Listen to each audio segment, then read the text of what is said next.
Hari ini, Saudara, relawan Jokowi Projo menggelar rapat kerja nasional ke-6 untuk menentukan arah dukungan bakal Capres 2024. Acara ini dibuka Presiden Jokowi sebagai Dewan Pembina Projo. Rakernas ke-6 Projo dihadiri Presiden Joko Widodo dan Ketua Umum Partai Politik Koalisi Indonesia Maju. Dalam pidato saat membuka Rakernas, Jokowi kembali bicara sosok pemimpin yang berani.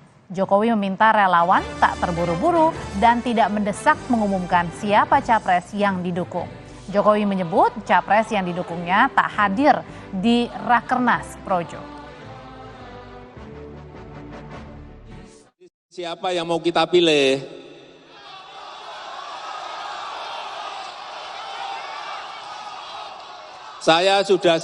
Sudah saya sampaikan. Ojo grusa-grusu. Yang kedua saya sampaikan ojo kesusu. Yang ketiga saya sampaikan jangan tergesa-gesa. Nanti kalau sudah tiba waktunya semuanya akan tahu.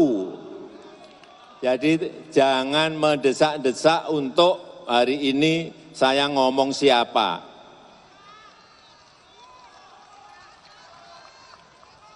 Karena juga orangnya nggak ada di sini.